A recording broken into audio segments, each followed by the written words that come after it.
Halo Sobat Petcast, senang sekali dapat menyapa kalian dalam ruang bincang yang menghadirkan diskusi seputar dunia kedokteran hewan yang informatif, edukatif, dan juga inspiratif tentunya.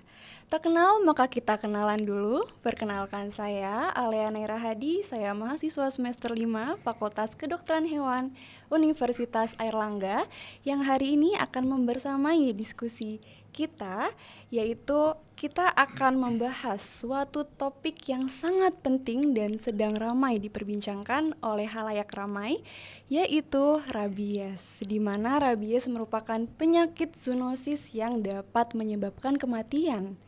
Perlu kalian ketahui bahwa beberapa wilayah seperti Jawa, Kalimantan, Maluku, dan Papua saat ini memang masih tergolong bebas rabies. Namun, daerah tersebut ternyata berdekatan dengan daerah-daerah endemis seperti Nusa Tenggara, Sulawesi, Sumatera, dan juga Bali. Maka dari itu, kita tetap perlu mewaspadai risiko penularan yang akan terjadi.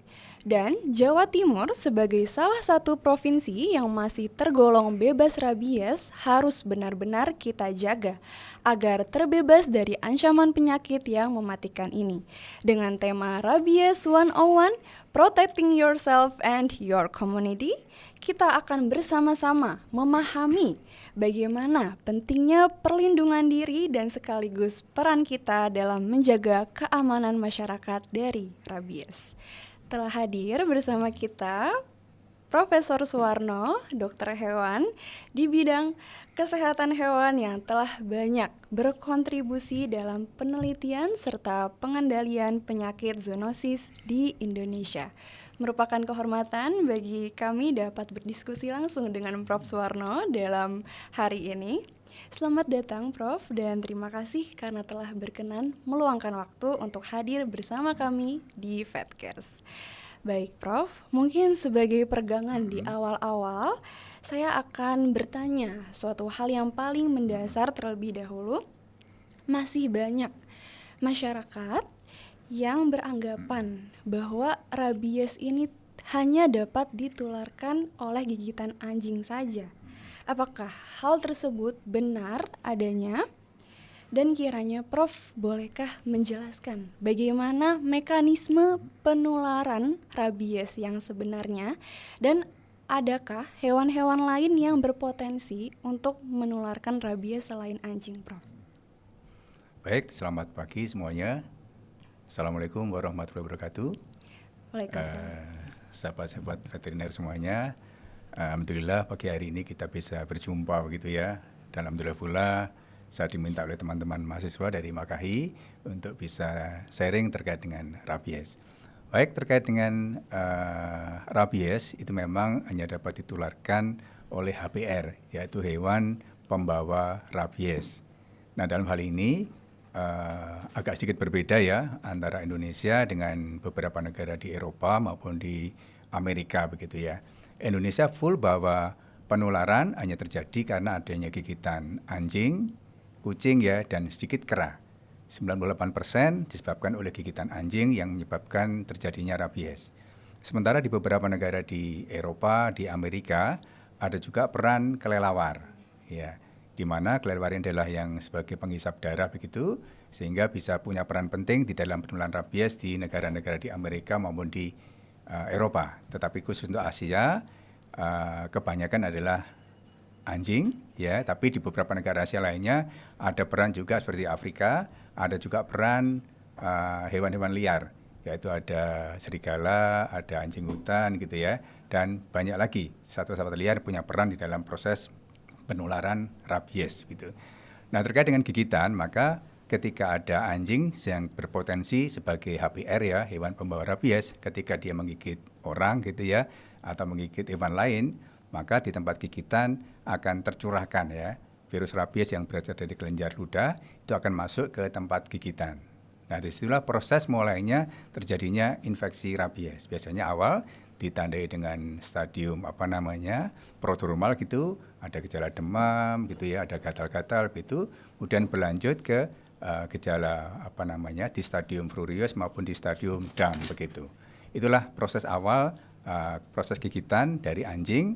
Kemudian tidak hanya gigitan, apabila ada jilatan mungkin ya atau cakaran gitu dari anjing penderita rabies dan tertetes oleh air liur dari anjing yang menderita rabies, maka kemungkinan besar akan terjadi proses penularan. Virus akan masuk ke dalam tubuh dan dia akan berkembang biak di tempat gigitan. Setelah itu dia akan mencari sel saraf untuk menuju ke sistem saraf pusat. Di sanalah terjadinya rabies yang sebenarnya. Baik Prof, terima kasih banyak atas penjelasannya yang sangat lengkap. Memang ternyata penularan rabies itu tidak sesempit yang masyarakat biasa bayangkan ya Prof ya. Ternyata memang tidak hanya dari gigitan anjing saja, tapi juga dari cakaran ataupun luka. Dan salah satu poin di sini adalah ketika tadi cakaran, luka itu sudah terkena air liur anjing, maka sudah berpotensi untuk menularkan rabies seperti itu. Baik. Mungkin setelah kita mengetahui bagaimana mekanisme penularannya, tentu penting juga untuk masyarakat mengetahui apa sih tanda-tanda awal rabies tersebut. Itu pada hewan atau pada manusia? Dua-duanya. Dua-duanya, ya. Dua-duanya. Oke. Mungkin saya izin perjelas pertanyaannya. Kira-kira apa saja tanda-tanda awal rabies pada hewan yang harus diwaspadai oleh pemilik dan juga tanda-tanda rabies pada manusia, dan kapankah waktu yang tepat untuk owner hewan ini membawa hewannya ke dokter hewan untuk tindak lanjut? Iya, baik, memang ada beberapa sedikit perbedaan begitu ya antara infeksi pada hewan dan pada manusia gitu ya. Nah, pada anjing, ketika ada anjing sehat gitu ya, digigit oleh HPR, hewan pembawa rabies atau penular rabies, maka di tempat gigitan itu akan terasa nyeri begitu. Timbullah apa yang disebut dengan stadium prodromal. Dalam hal ini anjing merasa badannya panas ya, suhu badannya meningkat gitu ya, ada rasa gatal di tempat gigitan ya, kemudian juga nyeri begitu ya, dan kadang-kadang anjing mulai mencari tempat yang agak dingin begitu ya. Namun demikian di sini masih belum tampak kelihatan. Nah, setelah masuk di stadium prodromal, itu ada yang disebut dengan stadium prurius, di mana virus mulai masuk ke dalam sel. Dalam ini ada sel saraf begitu ya. Virus akan berjalan dari tempat gigitan menuju ke sel saraf. Kemudian setelah dia ketemu sel saraf tepi, dia akan menuju ke sistem saraf pusat begitu ya. Nah, itu perjalanannya perlu waktu begitu ya, di mana kecepatan rabies untuk mencapai otak itu memerlukan waktu sekitar 12-14 mm per hari begitu. Sehingga nanti bisa dibayangkan ketika seorang atau seekor hewan terinfeksi atau tempat gigitannya ada di kaki gitu, maka akan dapat dihitung berapa proses lama ya akan timbul gejala ketika virus memasuki otak di dalam tubuh begitu. Nah, setelah anjing masuk ke virus masuk ke dalam sel saraf ya, sebelum masuk ke dalam sistem saraf pusat, maka gejalanya tidak begitu kentara. Jadi artinya biasanya anjing sukanya seperti melipat ekornya ke dalam gitu ya, di selangkangan antara kaki belakang begitu, juga merupakan tanda, tapi tidak selalu. Biasanya anjing yang stres juga memiliki gejala seperti itu ya. Kemudian salah satu lagi adalah gejalanya pada hewan juga ini. Hewan menjadi takut pada air atau takut pada cahaya. Ada fotofobia, ada hidrofobia begitu ya. Ini yang bersama dengan manusia ya. Nah, kemudian dari situ timbul gejala-gejala gitu dan anjing mulai tidak mengenali tuannya lagi. Jadi artinya dia mulai mengganas begitu ya, mulai menggonggong, mengganas begitu, dan dia akan memakan apa saja yang dia temui. Misalnya ketemu kayu, ketemu besi, ya pagar, dimakan begitu ya. Sehingga kadang-kadang pada penderita rabies pada hewan itu di dalam perutnya terdapat benda-benda asing gitu ya, ada potongan kayu, potongan besi begitu ya. Nah, dari situlah kemudian sekitar 70-80% anjing yang menderita di stadium prurius itu akan menjadi ganas begitu. Tidak mengenali lagi manusia, tuannya siapa, kemudian dia mulai menyerang siapa saja termasuk manusia. Terjadilah gigitan begitu ya. Itulah sangat berbahaya. Nah, kemudian disusul dengan stadium selanjutnya ya, stadium DAM, di mana dalam hal ini anjing mengalami paralisis. Paralisis di tenggorokan begitu ya, sehingga dia sulit mengunyah, tidak bisa memakan begitu, dan akhirnya akan diakhiri dengan kematian. Dari dua bentuk tadi, bentuk prurius dan bentuk DAM, yang paling sering adalah bentuk prurius.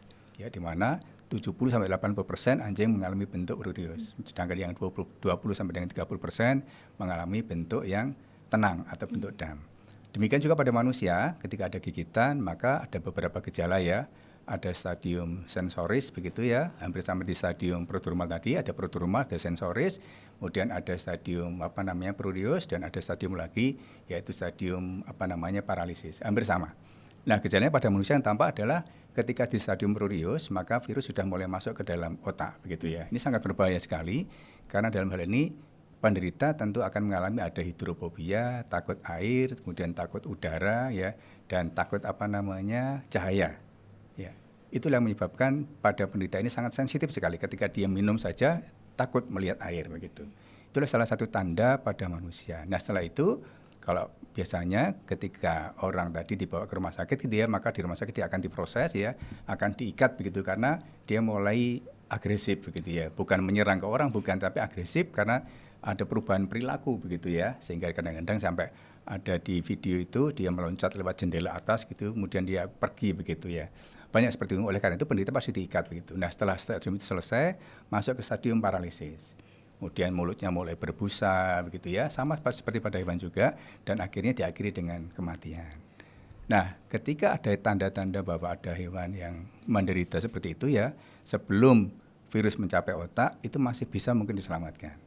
Artinya ketika proses gigitan terjadi, harus segera dilakukan proses pencucian di tempat gigitan ya, dengan air yang mengalir, kemudian diberikan desinfektan, dan setelah itu baru diberikan vaksin. Demikian juga pada manusia. Namun dan demikian karena di Jawa Timur adalah daerah yang bebas rabies ya, sehingga kadang-kadang belum semua rumah sakit memiliki persediaan serum anti rabies dan vaksin anti rabies. Namun beberapa daerah sudah lengkap begitu, sehingga apabila terjadi sesuatu yang terkait dengan rabies, tinggal kita bawa ke rumah sakit atau ke puskesmas atau ke rabies center, sehingga orang tersebut akan menerima terapi. Sedangkan pada hewan apabila terjadi gigitan ya, maka sama ya, hewannya biasanya kalau hewan sudah menggigit berarti sudah ada kegilaan. Artinya virus sudah mencapai ke otak begitu ya, sehingga perlu dilakukan observasi selama 14 hari. Nah, kalau selama 14 hari hewan tadi mati, kemudian otaknya diambil, diperiksa dengan FAT, fluorescent antibody test. Nah, dari sini akan kelihatan adanya fluoresensi yang menunjukkan bahwa otak anjing sudah dipenuhi oleh virus rabies. Ini positif. Maka dalam hal ini sebelum tampak atau sebelum ada pengujian hasil, maka pada orang yang digigit tentunya ya harus cepat-cepat juga dibawa ke rumah sakit. Jadi begitu ada gigitan, orang yang digigit langsung dibawa ke rumah sakit atau puskesmas atau ke rabies center. Di sana akan diberikan terapi, cuci lukanya ya dengan air mengalir selama 15 menit, kemudian diberi desinfektan, setelah itu baru diberikan vaksin anti rabies dan serum anti rabies. Itu salah satu cara untuk menyelamatkan orang dari infeksi virus rabies. Kira-kira begitu ya. Baik Prof, terima kasih banyak Prof atas penjelasannya yang sangat komprehensif dan juga lengkap, tentunya juga informatif untuk kami. Dan memang tadi itu ada 3 stadium ya Prof. Iya. Jadi ada protrauma, prurius, dan dam. Lalu memang kebanyakan itu di stadium prurius ya Prof ya, betul. untuk hewan, dan memang sangat sedikit dari yang stadium dam tersebut. Iya, betul. Lalu saya penasaran Prof, untuk yang stadium dam itu kan berarti dia lumayan mirip nih sama yang normal. Nah, bagaimana cara kita untuk membedakan hewan ini ternyata terkena rabies yang non agresif dengan hewan yang memang normal, seperti itu? Iya, jadi memang agak sulit ya ketika, tapi gini, kalau suatu daerah adalah daerah endemis ya, misalnya di Sumatera gitu ya, di Kalimantan semuanya gitu, Sulawesi, daerah endemis, maka ketika ada gigitan anjing kita masih perlu curiga. Itu adalah gigitan rabies. Apalagi seperti di Bali, di NTT ya, yang kasusnya sangat tinggi, begitu ada gigitan anjing, kita harus curiga bahwa itu adalah rabies. Nah, demikian juga hewan yang menggigit tadi, maka sedapat mungkin harus ditangkap, begitu ditangkap, kemudian diobservasi. Jadi jangan dibunuh dulu gitu ya, karena belum tentu kan dia rabies. Observasi dulu 14 hari, kalau dia mati atau menunjukkan gejala rabies, baru dia dibunuh. Ya, kemudian otaknya diambil, diperiksa dengan FAT begitu. Nah, kemudian beda antara normal dengan yang stadium dam kadang-kadang agak sulit begitu ya. Tapi kalau kita misalnya di daerah endemis, kita perlu curiga. Jadi anjing yang digigit oleh HPR pasti kita curigai dulu gitu ya. Karena gejalanya yang di dam itu tidak kelihatan gitu ya. Cuman tahu-tahu dia paralisis, kemudian keluar busa pada mulut, dan beberapa hari kemudian diikuti dengan kematian. Ya. Tapi kalau di daerah non endemis seperti Jawa Timur belum tentu ya bahwa gigitan anjing adalah rabies. Seperti beberapa kasus di Jawa Timur itu nggak salah banyak gigitan itu di mana ya, di beberapa kota di Jawa Timur ya, itu banyak anjing yang menggigit tapi bukan rabies begitu ya, cuman karena mungkin anjingnya liar begitu sehingga ketika melihat manusia atau melihat orang menjadi seperti terancam gitu ya, sehingga dia menggigit begitu, tapi bukan rabies gitu ya. Tapi di daerah endemis seperti di Sumatera, Kalimantan, Sulawesi, NTT, Bali itu masih curiga ketika ada gigitan anjing. Pertama yang kita curiga adalah rabies. Karena apa? Rabies itu adalah hampir 100% penderitaannya mengalami fatal. Jadi artinya pasti meninggal, pasti mati begitu ya. Itulah ya bahayanya rabies. Oleh karena itu saya disampaikan di depan kan bahwa meskipun bersifat fatal, tapi bisa dilakukan pencegahan, yaitu dengan vaksinasi. Ya, begitu kira-kira ya. Baik Prof, terima kasih banyak. Memang perlu kita ketahui juga ya daerah endemisnya tuh di mana aja. Jadi misalkan tadi di Bali, misalkan kita tergigit anjing di Bali, perlu kita curigai kalau itu bisa jadi menularkan rabies dan langsung tindak lanjut seperti itu. Betul. Baik Prof. Oke, tadi sempat disinggung tentang vaksinasi nih Prof. Sebetulnya adakah cara lain selain vaksinasi untuk mengendalikan rabies, Prof? Iya, jadi memang agak sulit ya kalau kita mengendalikan rabies, terutama di daerah endemis ya. Salah satu cara yang paling tepat adalah hanya dengan vaksinasi. Karena dengan vaksinasi, hewan akan terlindungi dari rabies. Tapi tanpa vaksinasi di daerah endemis sangat-sangat berbahaya. Jadi kalau saudara misalnya ke Bali, ke NTT itu ya tolong hati-hati gitu ya, karena banyak anjing liar atau anjing yang diliarkan yang punya peran sebagai HPR, hewan penular atau pembawa rabies. Itu sangat berbahaya sekali. Sehingga kita harus hati-hati begitu ya. Tapi kalau di Jawa Timur, insya Allah karena daerah bebas, kita juga tetap perlu waspada. Nah, demikian juga saran saya ketika teman-teman mahasiswa ya, kemudian juga para dokter hewan praktisi gitu ya, selayaknya melakukan vaksinasi pada diri sendiri. Karena penting upaya untuk pencegahan. Saya sendiri karena sering kontak dengan virus rabies ya, terkait dengan riset saya rabies, maka setiap tahun saya juga vaksinasi rabies begitu ya. Memang dengan tujuan supaya andai kata nanti misalnya gini, ketika kita luka di tangan gitu ya, maka kita tidak boleh menangani virus rabies. Karena takutnya virus bisa masuk ke dalam kulit gitu ya, ada luka pada kulit sehingga masuk ke dalam tubuh. Sehingga kita harus betul-betul secret gitu ya untuk terhadap rabies ini, sehingga kita harus berjaga-jaga begitu. Nah, demikian juga terkait dengan vaksinasi tadi, maka sebaiknya hewan-hewan yang di daerah endemis mestinya vaksinasi. Cuman kadang-kadang tadi ada banyak faktor ya yang menyebabkan hewan-hewan yang di daerah endemis tidak bisa tervaksin semua ya. Karena ternyata kebanyakan HPR itu adalah hewan-hewan yang diliarkan atau hewan yang betul-betul liar begitu ya, dan itu sulit ditangkap begitu ya. Sehingga ketika ada program vaksinasi dari pemerintah lewat vaksinasi massal misalnya, kadang-kadang sulit ditangkap gitu ya, karena mesti dijaringkan gitu ya. Nah, kadang-kadang sulit atau lepas dari pantauan begitu. Kalau anjing berpemilik, insya Allah ya di Jawa Timur juga banyak ya, hampir semua pemilik anjing, kucing pasti dilakukan vaksinasi rabies ya, untuk menjaga. Karena apa? Jawa Timur berbatasan dengan Bali ya, di mana Bali adalah daerah endemis. Dengan demikian, upaya vaksinasi adalah salah satu cara yang paling penting di dalam mencegah timbulnya rabies begitu, baik pada manusia maupun pada hewan. Iya. Baik, terima kasih banyak Prof atas penjelasannya. Mungkin tadi sempat disinggung nih vaksinasi pada hewan dan manusia. Kiranya Prof, dari kedua itu apa salah satu yang menjadi prioritas utama? Apa lebih baik kita vaksinasi untuk hewan aja karena mereka yang menjadi sumber penularan rabies, atau juga penting vaksinasi kepada kita yang sebagai hostnya? Iya. Ya. Jadi kalau misalnya kita sebagai praktisi ya, karena kita menangani hewan anjing, kucing, kera, dan satwa liar ya, maka sebaiknya kita vaksinasi. Khusus di daerah endemis hukumnya wajib begitu ya, karena siapa tahu bahwa anjing yang kita periksa atau anjing yang datang diperiksakan oleh pemiliknya dia menderita rabies tapi di stadium awal kan belum kelihatan gitu ya, sehingga kita harus hati-hati. Tapi kalau di daerah yang bebas seperti Jawa Timur, saran saja ya, jadi para praktisi seyogyanya vaksinasi juga. Kapan itu juga gitu di Perhimpunan Dokter Hewan Jawa Timur 1 yang dari Surabaya kompak gitu ya, para praktisi pada vaksinasi rabies. Ini dokter hewannya loh ya, bukan hewannya. Nah, sedangkan hewannya karena ini daerah bebas sehingga vaksinasi para pemilik itu, pemilik anjing, kucing, kera itu kadang-kadang secara rutin vaksinasi rabies setahun sekali.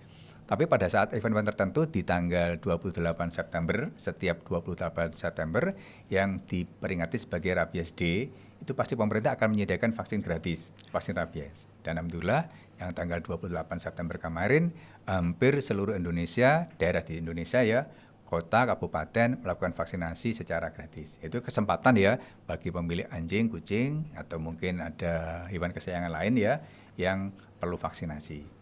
Tapi kalau misalnya pemiliknya adalah orang-orang yang punya, ya sebaiknya tidak harus menunggu 28 September gitu ya, tapi harus setiap saat bisa lakukan vaksinasi begitu. Agar apa namanya, semua baik hewannya maupun orangnya akan selamat. Ya, terutama yang di daerah endemis. Tapi kalau yang di daerah bebas seperti kita, mungkin dokter hewannya yang memerlukan ya, yang perlu untuk vaksinasi untuk mencegah supaya tidak ada apa namanya rabies ya, terjangkit rabies begitu ya, karena kebanyakan menangani anjing, kucing dan satwa liar lainnya. Begitu kira-kira.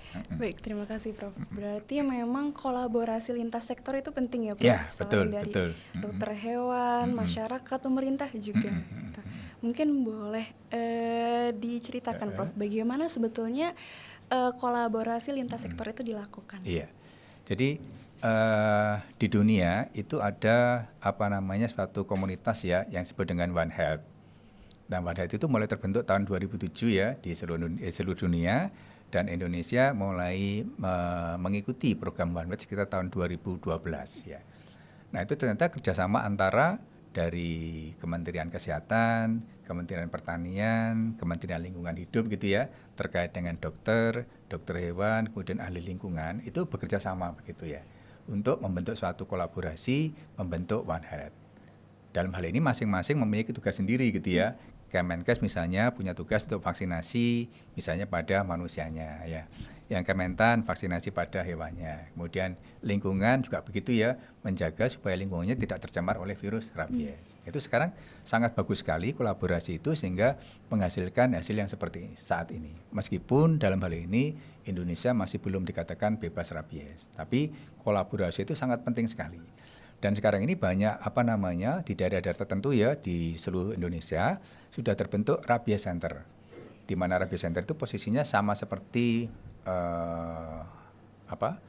puskesmas gitu ya, di bawah puskesmas begitu ya. Jadi ada rabies center, ada puskesmas, ada rumah sakit yang menyediakan terutama adalah vaksin anti rabies dan serum anti rabies, digunakan untuk terapi ketika ada gigitan anjing terutama pada orang begitu. Nah itu sudah beberapa yang membentuk rabies center. Surabaya saya kira sudah ada, Sidoarjo juga ada, beberapa kota Jawa Timur juga sudah ada. Sangat membantu sekali sehingga ketika ada gigitan rabies gitu tidak perlu jauh-jauh mencari misalnya puskesmas atau rumah sakit yang barangkali rumahnya jauh dari rumah sakit gitu ya, cukup cari di rabies center. Nah di rabies center itu ada dokter hewan, ada ahli kesehatan masyarakat, ada ahli lingkungan gitu. Jadi kolaborasi sangat baik sekali, sangat bagus sekali yang dimulai tahun 2012 sampai dengan hari ini terus berkembang gitu ya.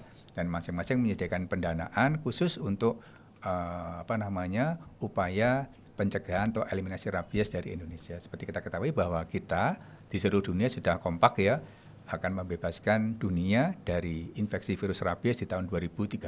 Sekarang sudah 2025 ya, kurang 5 tahun ya. Mudah-mudahan tercapai begitu ya tujuan pemerintah ya yang dibantu oleh beberapa organisasi di dunia, sehingga dengan demikian kita akan bebas dari rabies. Semoga begitu. Baik Prof.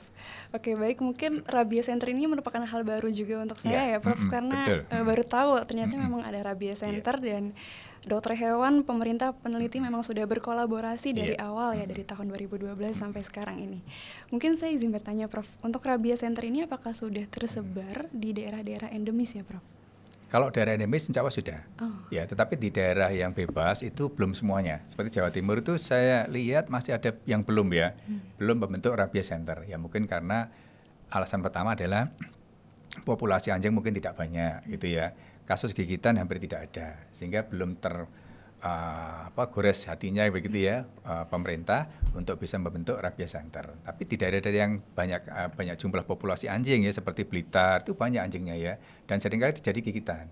Maka Blitar juga sudah membentuk rabies center. Sidoarjo, Surabaya sudah membentuk rabies center karena terkait dengan populasi anjing yang cukup banyak begitu, dan jumlah gigitannya juga cukup banyak sehingga mereka merasa berjaga-jaga begitu ya untuk setiap saat ketika ada kasus gigitan seperti itu dan diduga rabies, maka harus tindak lanjut itu harus segera kita lakukan ya supaya kita betul-betul aman dari rabies. kira-kira begitu. Iya. Baik Prof, oke. Berarti memang sudah tersebar di daerah-daerah endemis Iya, ya Prof betul. ya? Kalau di endemis hampir semuanya sudah ada semuanya.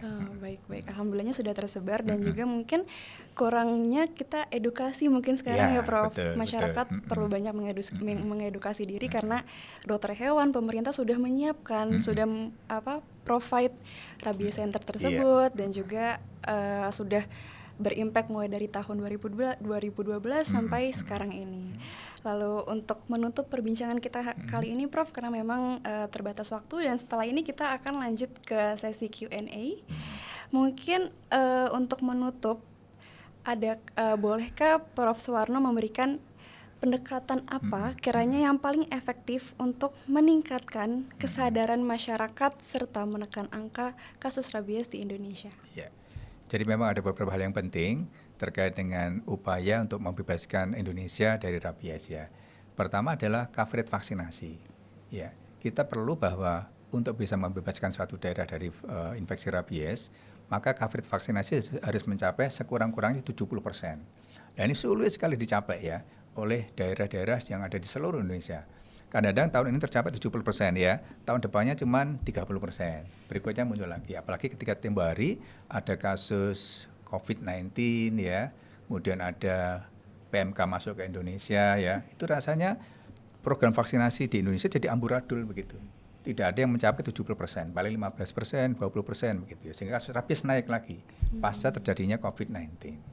Nah, oleh karena itu sekarang tinggal pemerintah saja bagaimana upayanya untuk bisa menyediain 70% vaksinasi dari semua populasi yang ada di suatu daerah. Nah, itu kalau tercover ya dan dilakukan paling 3 sampai 5 tahun ke depan terus 70 gitu ya, syukur 70, 80, 90 gitu, insya Allah akan bisa membebaskan Indonesia dari rabies. Yang kedua adalah perlunya KIE ya, komunikasi, informasi dan edukasi. Terus dari pemerintah dan kita ya sebagai dokter hewan itu wajib gitu ya memberikan edukasi kepada masyarakat, informasi kepada masyarakat, begitu ya, komunikasi dengan masyarakat terkait bahaya rabies.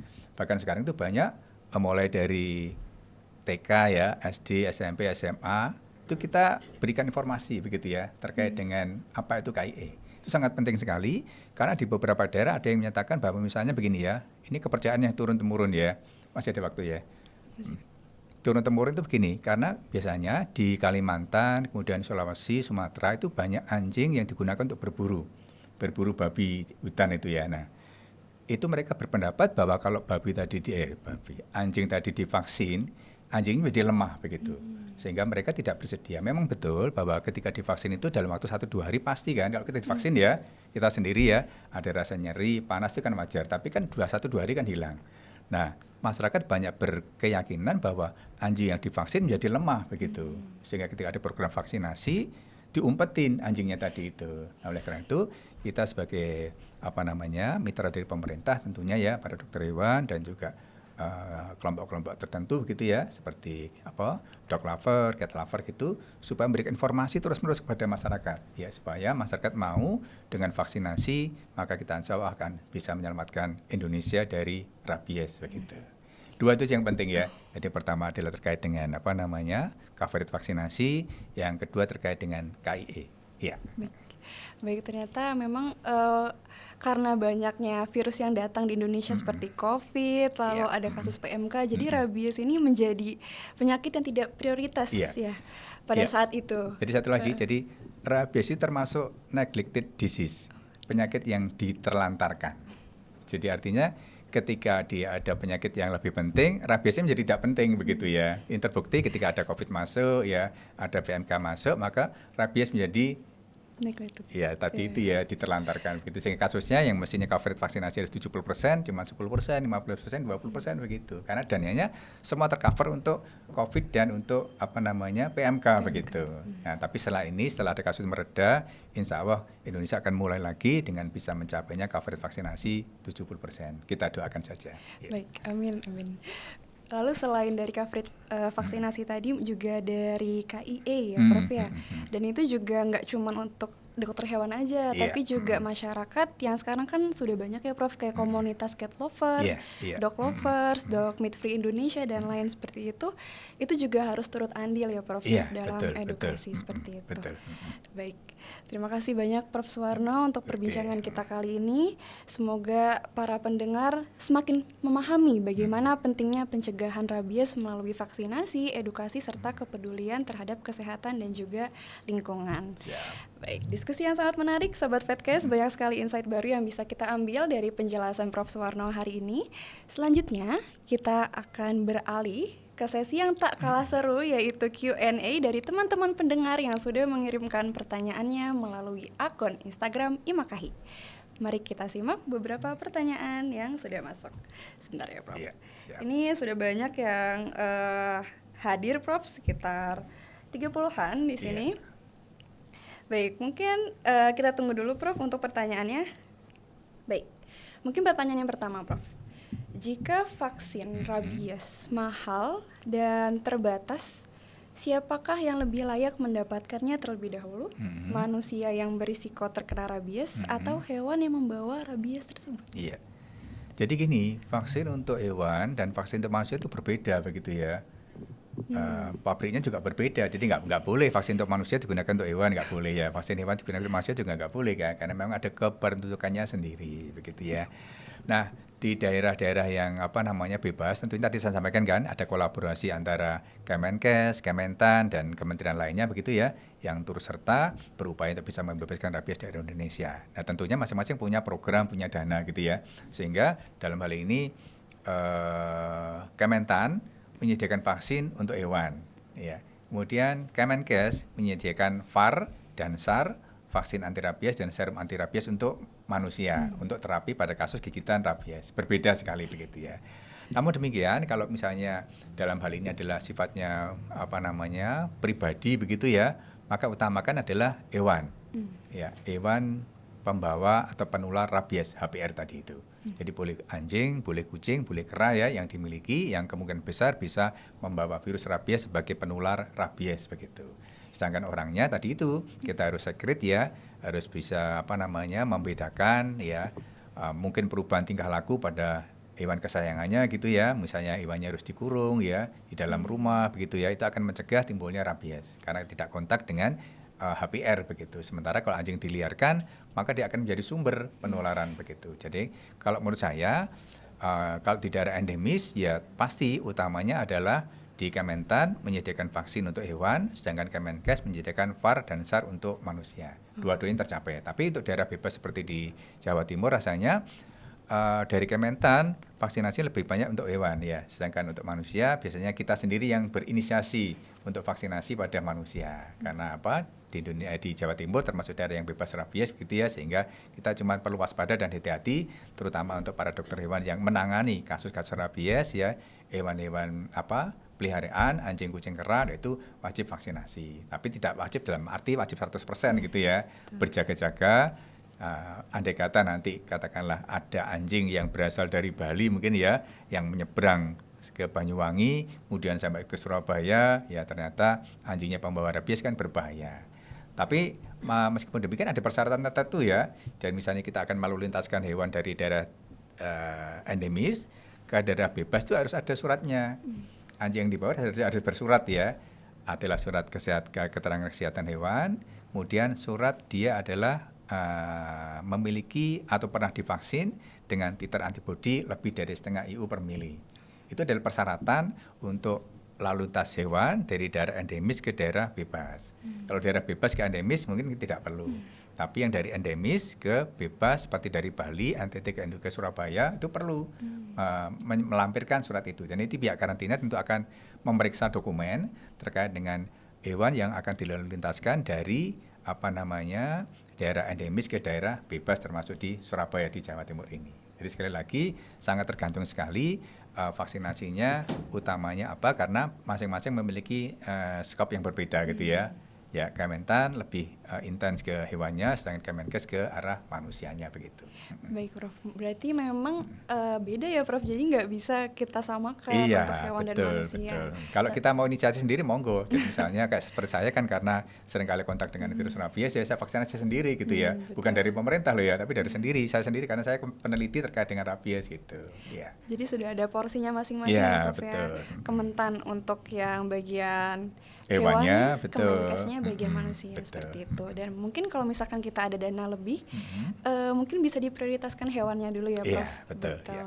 Baik, terima kasih banyak Prof. Mungkin ada pertanyaan lagi nih Prof. Kenapa pada benua di luar Asia vektor penyebaran berbeda? Apakah suhu atau cuacanya mempengaruhi Prof? Iya. Dan biasanya hewan di luar sendiri apa yang paling sering menularkan? Iya. Jadi kalau seperti saya sampaikan di depan tadi bahwa seperti di Amerika dan di Eropa itu ada peran kelelawar, terutama ada kelelawar penghisap darah. Ya, di Indonesia tidak ada kelelawar penghisap darah itu ya. Yang ada adalah kelelawar pemakan serangga dan kelelawar pemakan buah. Nah, pernah diteliti bahwa kedua kelelawar tadi dari sampel yang diperiksa ya sekitar banyak ya ratusan kelelawar yang diperiksa, tidak satu pun yang pernah mengandung virus rabies. Tetapi ini juga mungkin terkait dengan perbedaan habitat ya. Habitat kelelawar itu yang di Eropa sama di Amerika itu akan berbeda dengan habitat yang ada di Indonesia. Sehingga mungkin Indonesia tidak pernah ada kelelawar penghisap darah. Tetapi di Eropa dan di Amerika banyak ya kelelawar penghisap darah. Biasanya sana itu selain menghisap manusia, kadang-kadang ya menggigit manusia, itu juga menghisap babi terutama ya. Nah, babi itu kalau udah dihisap gitu digigit gitu ya, tapi gigitannya lembut gitu ya. Terus babinya sampai tertidur, tapi dihisap terus sampai kadang-kadang sampai ya babinya ya kayak anemia gitu ya karena kekurangan darah begitu. Nah, di Indonesia tidak ada seperti itu gitu ya. Jadi sekali lagi mungkin terkait dengan habitat, kelelawar penghisap darah akan berbeda dengan kelelawar yang pemakan buah dan serangga seperti di Indonesia. Yang kedua juga peran satwa liar ya. Di benua Amerika, kemudian Eropa, kemudian Afrika, peran satwa liar begitu besar sebagai HPR, hewan penular rabies.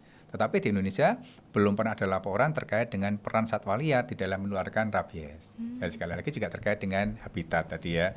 Kalau di Eropa, Afrika, Amerika itu kan ada anjing hutan, ada serigala gitu kan. Nah, di Indonesia kan hampir nggak ada gitu ya.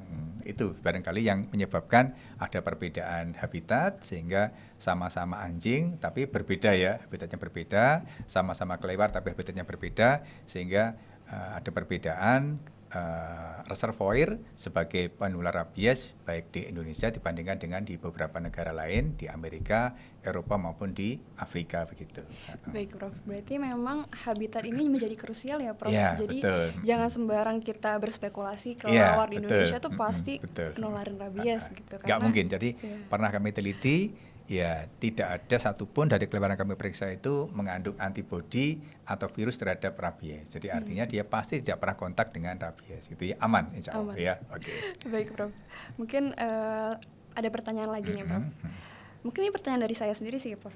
Kalau misalkan hewan peliharaan ini nggak pernah keluar rumah Prof, apakah tetap perlu divaksin rabies ya? Kalau di daerah endemis saya kira tetap perlu ya. Kita berjaga-jaga karena kadang-kadang gini loh ya, mungkin anjingnya sepintas ya tidak pernah keluar rumah ya sepintas ya.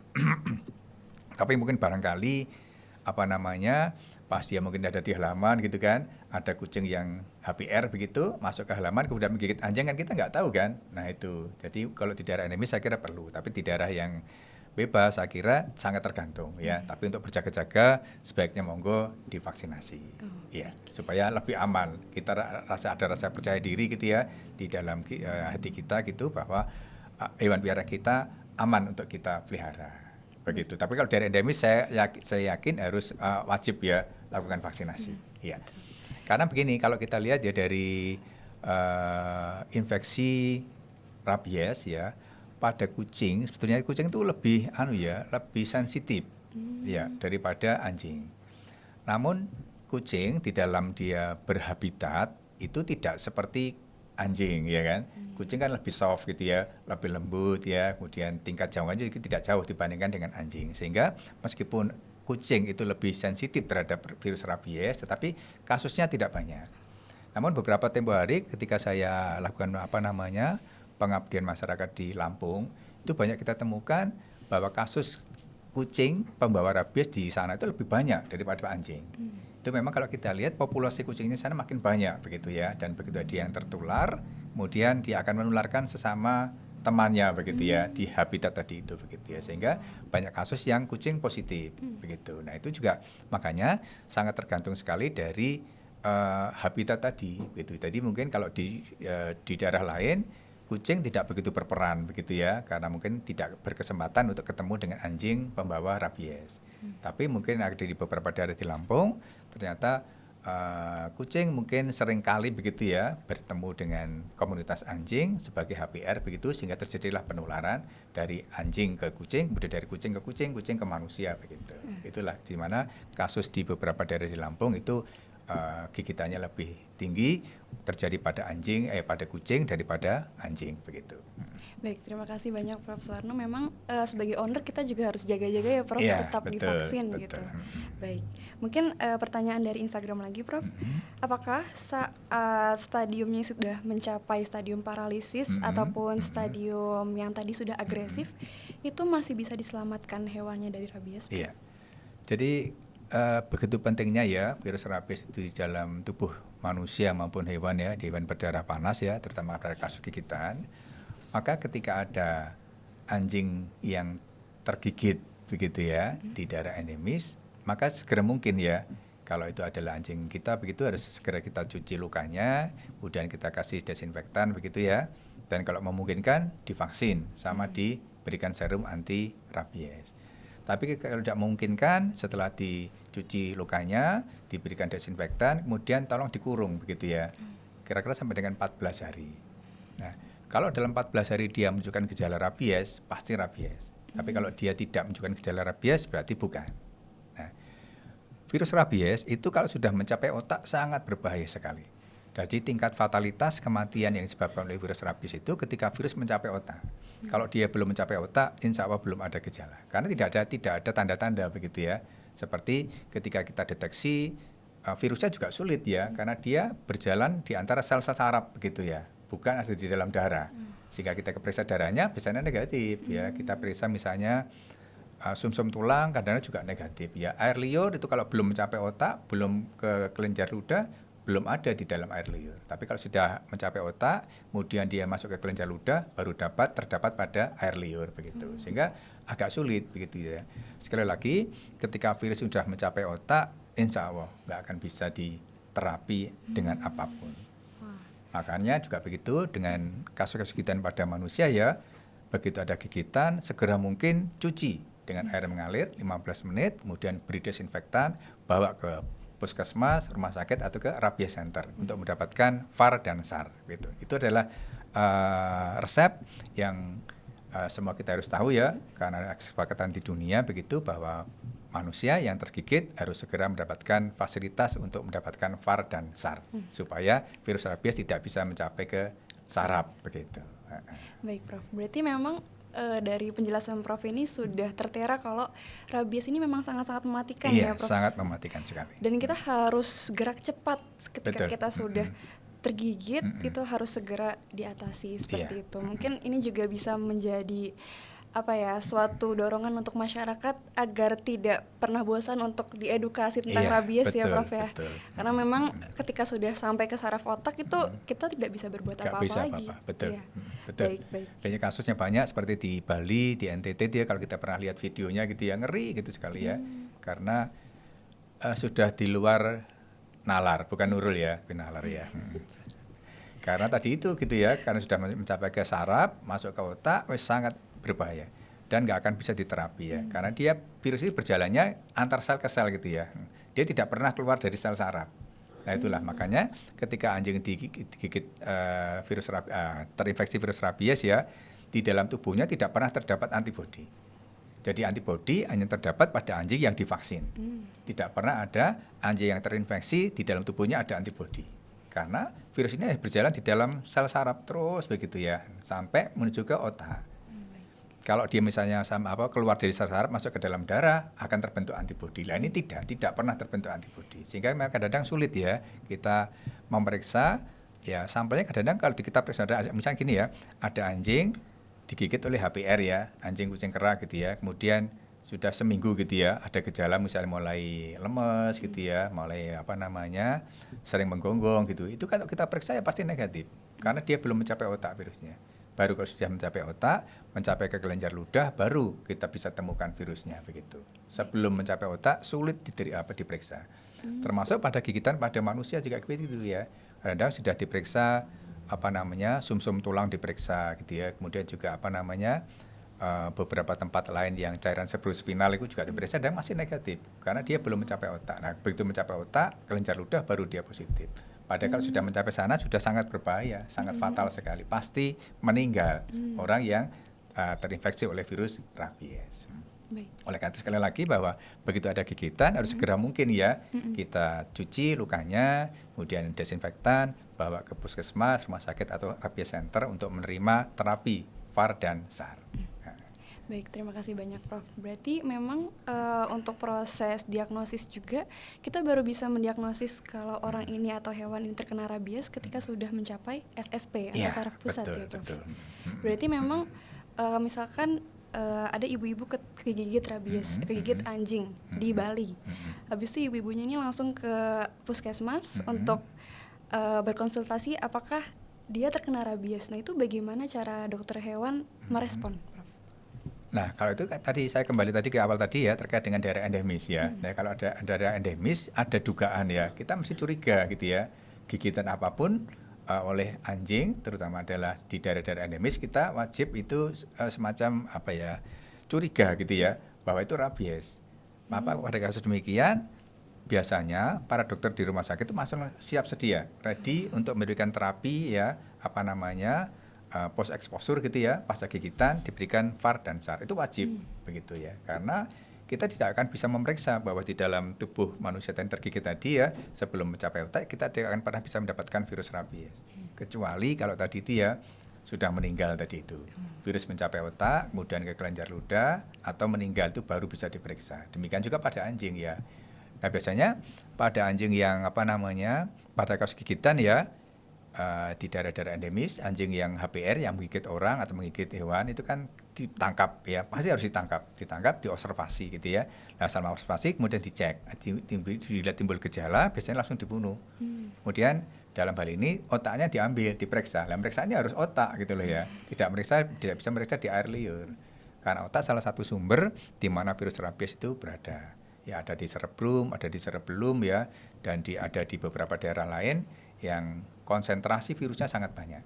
Sehingga dengan FAT, fluorescent antibody test itu akan kelihatan ya, ada virus di sana. Nah, itulah hasil diagnosanya begitu. Nah, itu perlu waktu begitu. Jadi untuk kita mengerjakan FAT minimal paling nggak perlu 2 hari. Nah, 2 hari kalau misalnya orang digigit anjing gitu ya, tidak segera diterapi, nanti kan virusnya keburu masuk, ya mencapai saraf kan, nah itu berbahaya sekali. Jadi makanya begitu ada gigitan, tidak perlu kita tahu hasil positif atau negatif rabiesnya dari anjing misalnya ya, maka orangnya harus kita lakukan berikan VAR dan SAR.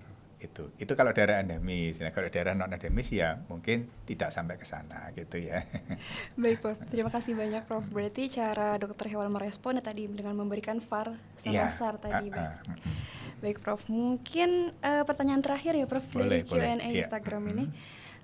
Kiranya sejauh ini apakah ada metode diagnostik terbaru atau metode yang mungkin berpotensi dapat dikembangkan untuk pasien early infection saat gejala klinisnya belum muncul? Ya, jadi memang begini, untuk rabies maka FAT, fluorescent antibody technique atau fluorescent antibody test itu adalah gold standard untuk diagnosa rabies sampai dengan hari ini. Namun demikian kadang-kadang pada kasus-kasus tertentu misalnya begini ya, ada anjing HPR ya, setelah menggigit orang anjingnya mati. Nah, otaknya tidak segera diperiksa. Mungkin baru 2 hari diperiksa kan, otaknya lisis, sehingga hasilnya negatif begitu. Nah, ada salah satu cara yaitu dengan PCR, polymerase chain reaction begitu ya, dengan menggunakan primer spesifik untuk virus rabies kita tes. Jadi PCR kita gunakan sebagai pembanding untuk uji FAT jika FAT-nya meragukan. Nah, biasanya positif. Nah, ketika ada misalnya begini ya, ada early detection untuk rabies, misalnya orang digigit gitu ya, di daerah tangan misalnya atau kaki gitu, ada luka kan? Nah, mungkin dari luka itu bisa kita swab. Ya, kita swab mungkin ya, kemudian dari swab itu kemudian kita nanti coba di PCR ya. Kita isolasi RNA, kemudian kita lakukan PCR. Nanti kalau positif berarti di tempat luka tadi masih terdapat virus rabies. Artinya virus belum masuk ke dalam saraf. Nah, kalau sudah masuk ke dalam saraf kan sulit ya. Tapi di tempat gigitan itu gini. Gigitan itu kadang-kadang gini, kalau gigitannya superficial itu tidak begitu berbahaya. Yang bahaya itu gigitannya kecil tapi dalam. Nah, itu berbahaya. Makanya tadi sampaikan bahwa proses pencucian luka itu harus dengan air mengalir ya selama 15 menit supaya ada virus itu betul-betul keluar begitu ya. Setelah itu matikan dengan desinfektan. Nah, virus rabies adalah salah satu virus yang beramplop. Sebetulnya untuk membunuhnya gampang ya, karena virus beramplop, kalau dia kasih kena sabun pasti mati virusnya begitu. Cuman kalau dia ada di posisi yang gigitan paling dalam gitu ya, misalnya 5 cm di paha gitu ya, dalam sekali kan. Kalau kita cuci kadang-kadang yang kita cuci kan memang bagian luar aja gitu ya. Nah itu makanya harus ditambah dengan desinfektan tadi. Insya Allah kalau dengan cara cepat itu kita akan bisa terhindar dari rabies sebelum dia masuk ke dalam saraf. Jadi sepanjang di gigitan tadi masih bisa kita deteksi, biasanya masih bisa positif dengan PCR. Tapi dengan FAT insya Allah nggak ketemu ya. Tapi dengan PCR insya Allah bisa ketemu. Ya, itu Baik, mungkin saran saya ya. Baik, itu merupakan suatu hal yang baru juga sih Ya, Prof. betul. Ternyata PCR bisa digunakan Bisa untuk kita gunakan. mendeteksi rabies. Baik, karena itu pertanyaan terakhir, mungkin sebagai penutup Prof, bolehkah Prof Suwarno memberikan kesan atau ajakan khusus nih untuk sobat-sobat yang menonton di live streaming Instagram, baik yang mereka memiliki hewan peliharaan maupun tidak, tentang pentingnya vaksinasi rabies baik untuk manusia dan juga hewan. Iya. Jadi memang betul seperti disampaikan tadi ya di awal-awal tadi bahwa rabies adalah bersifat fatal begitu ya. 100%, hampir 100% ya hewan yang terinfeksi oleh virus rabies pasti bersifat fatal, artinya mematikan begitu ya. Itu baik pada hewan maupun pada manusia. Oleh karena itu bagi rekan-rekan semua yang tinggal di daerah endemis ya, vaksinasi menjadi wajib begitu ya, baik untuk hewan maupun untuk manusia. Tetapi kita meskipun ada di daerah bebas rabies seperti di Jawa Timur, kita perlu hati-hati. Kalau ada vaksinasi hewan, sebaiknya pemilik hewan apapun gitu ya, yang tergolong tadi itu ada anjing, ada kucing, ada kera, monggo silakan dibawa ke tempat vaksinasi sehingga bisa dilakukan vaksinasi. Ini utamanya untuk mencegah supaya hewan-hewan tadi tidak tertular rabies. Tapi kalau untuk daerah tidak tertular daerah bebas ya, manusianya saya kira tidak perlu, tapi bagi para dokter hewan saya juga sarankan ya, tetap lakukan vaksinasi rabies agar kita bisa terhindar dari rabies. Kemudian juga kita jangan segan-segan untuk selalu memberikan KIE ya, komunikasi, informasi dan edukasi kepada seluruh masyarakat bahwa bagaimana bahaya rabies sehingga bisa menimbulkan angka kefatalan atau angka kematian hingga mencapai 100%. Nah itulah barangkali yang dapat saya sampaikan. Hati-hati dengan rabies dan kita harus bersama-sama dengan pemerintah ya dan masyarakat semuanya untuk bertekad bisa membebaskan dunia termasuk Indonesia bebas dari rabies di tahun 2030. Kira-kira begitu ya. Terima kasih banyak Prof atas pesannya untuk teman-teman yang sudah mendengarkan dari awal hingga akhir. Nggak terasa ya Sobat Vetcast, kita sudah sampai di penghujung podcast. Hari ini kita sudah belajar banyak hal penting tentang rabies, mulai dari cara penularan, tanda-tanda klinis, sampai bagaimana upaya pencegahan untuk melindungi bukan hanya diri sendiri, tapi juga untuk seluruh komunitas. Terima kasih sebesar-besarnya untuk narasumber kita hari ini, Prof Suwarno, karena telah berbagi wawasan yang sangat luas tentang rabies. Semoga episode kali ini benar-benar mengingatkan kita bahwa protecting yourself means protecting your community. Dan tentu saja terima kasih untuk Sobat Vetcast yang sudah setia menemani hingga akhir. Jangan lupa follow akun Imakahi dan nantikan episode menarik lainnya yang pastinya penuh insight baru.